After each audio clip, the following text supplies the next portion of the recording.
3 দিন সময় লাগবে, তুমি কি চাও? বলছেন আমি সোজা পথেই যেতে চাই। তারা এগিয়ে চলেছেন, তারকা রাক্ষসী ভীষণ রূপ ধারণ করে রাম লক্ষ্মণকে হত্যা করতে উদ্যত হয়েছেন। তখন ওই আমরা দেখতে পাই আমাদের ভগবান রামচন্দ্র, তিনি মহিলা বলে হত্যা করতে দ্বিধা করছেন। বিশ্বামিত্র বলছেন আততায়ী কোনো জাত বিচার নেই, তাকে সঙ্গে সঙ্গে সেই বদ্ধযোগ্য। তখন রামচন্দ্র কি করলেন? তারকা রাক্ষসীকে বধ করেছিলেন।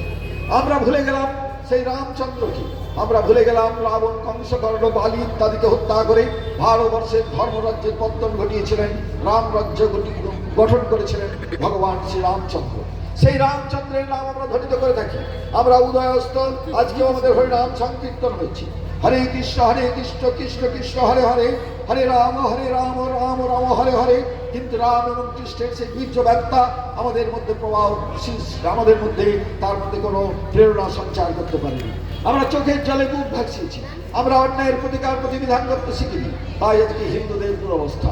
আচার্য স্বামী প্রণবানন্দজি মহারাজ তাই বললেন হিন্দু তুমি মহাশক্তির উপাসক, তোমার সেই শক্তির সাধনা কোথায়? দেখো প্রত্যেকটি দেব দেবীর হাতে অস্ত্র শস্ত্র, এদিকে মানুষ কখনো এর পূজা করে, কখনো মানুষ কি দুর্বল হয়, ভীরু হয়, কাপুরুষ হয়। আমরা আজকে সেই কথা শুনিনি। স্বামী প্রণবানন্দ বললেন আমি যে ধর্মের কথা বলছি এ ধর্ম কথা বলবে, বললেন এই ধর্ম কথা বলবে। স্বামী প্রণবানন্দ বললেন তাই হিন্দুকে আমি হিন্দু নামে ডাক দিতে চাই। বললেন আমি হিন্দু জপ করাবো। বললেন এই আমি হিন্দু জপ করার সাথে সাথে তার লুপ্ত তেজ বীর্য আবার জেগে উঠবে। আমরা শ্রী চৈতন্য মহাপ্রভুর কথা জানি, তিনি ওই প্রথম সত্যাগ্রহ আন্দোলন করলেন এই ভারতবর্ষের বুকে। তিনি কাজীর বিরুদ্ধে সত্যাগ্রহ করেছিলেন, তিনি মশাল মিছিল করে কাজীকে তিনি বাধ্য করেছিলেন সেই কীর্তন যে বন্ধ করে দিয়েছিলেন তাকে আবার পুনরায় তার চালু করতে। আজকে আমরা ভুলে গেলাম আমাদের দেবদেবী, প্রত্যেকটি দেবদেবীর সেই বিরক্ত ব্যঞ্জক লীলাভীর। আজকে আমরা হিন্দু হয়েছি, আমি চোখের জলে শুধু ফুল বেলপাতা দিয়ে আমরা ভগবানকে তুষ্ট করব। ভগবান কখনো তুষ্ট হন না।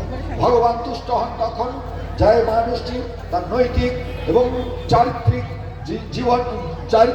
দিক থেকে উন্নত, যে মানুষটি পরকল্যাণের জন্য, লোক কল্যাণের জন্য সর্বদা ব্যস্ত, যে মানুষটি সমাজের কল্যাণ শুধু নয় সেই চিন্তা করেন দেশ জাতি সমাজ কি করে বাঁচবে, সেই মানুষটি হচ্ছে প্রকৃত ধার্মিক মানুষ। কখনো শুধু ওই লোক দেখানো ধর্ম কথা করে না, সেই মানুষটি কি করেন অন্তরে অন্তরে সর্বদা বেদনা অনুভব করেন। আমার সমাজের মধ্যে যে সমস্ত ভাই বোনগুলো রয়েছে, আমার যে মন্দির রয়েছে, আমার যে বিগ্রহ রয়েছে, আমার যে উন্নতির পথগুলো রয়েছে, যারা বন্ধ করে দিতে চায়, স্তব্ধ করে দিতে চায়, তার প্রতিকার প্রতিবিধান। স্বামী প্রণবানন্দজি মহারাজ তিনি বীর সন্ন্যাসী, তিনি কোনো তীব্রতাকে প্রশ্রয় দেননি।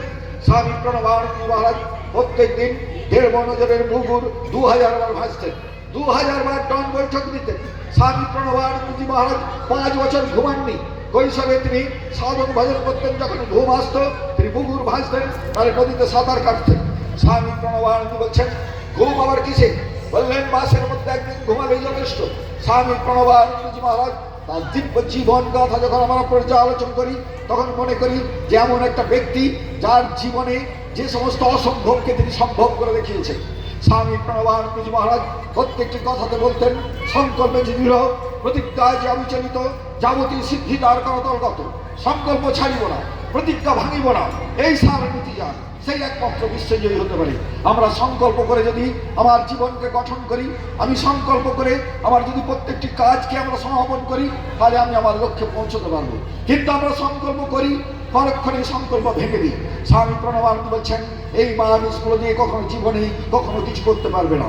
স্বামী প্রণবানন্দ মহারাজ বলছেন মানুষের মধ্যে অসম্ভব শক্তি রয়েছে। বললেন এই শক্তিকে জাগরণ চাই, এই জাগরণের জন্য আমাদের প্রতিনিয়ত প্রচেষ্টা পরায়ণ হতে হবে। আমরা কি করব? আমরা প্রতিদিন আমরা অধিক সময় বিছানায় পড়ে থাকবো, অধিক সময় আলস্য জীবনযাপন কাটাবো, প্রতিটি সময়কে কাজে লাগাতে হবে। স্বামী প্রণবানন্দজি মহারাজ বারে বারে বলছেন কর্মান্তরী বিশ্রাম। একটা কাজ থেকে আরেকটা কাজে ইচ্ছেন তখনই বিশ্রাম। বলছেন বিশ্রাম কখন হবে? যখন তুমি চিতায় উঠবে। বললেন এই জীবনটাকে পেয়েছো, সেই জীবনটাকে কাজে লাগাও। জীবনটাকে কাজে লাগার জন্য যে তুমি এই পৃথিবীতে আবির্ভূত হয়েছ, সেই জীবনটাকে যদি আমরা অলসতায়, আমরা নেশা ভান করে, আমরা যদি গুজব করে, আমরা বিভিন্ন রকম অলস খেলাধুলা করে, তাস ইত্যাদি খেলা খেলে আমাদের জীবনের যদি সময়গুলোকে, ভালো সময়টাকে আমরা অতিবাহিত করি, আমাদের শেষ সময়ে আমাদের দুঃখ পেতে হবে। আমরা যখন এই পৃথিবী থেকে বিদায় নেব, তখন আমরা কি নিয়ে যাব? স্বামী প্রণবানন্দী বলছেন, যাও যাও, তোমরা যাও, ওই শ্মশানে বসে থাকো।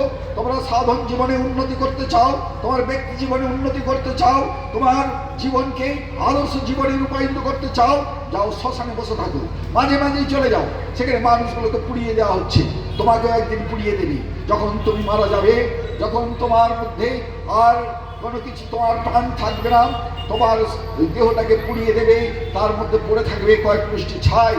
তাহলে পৃথিবীতে তুমি কেন এসেছিলে, কি জন্য এসেছিলে, তা তোমাকে চিন্তা করতে হবে।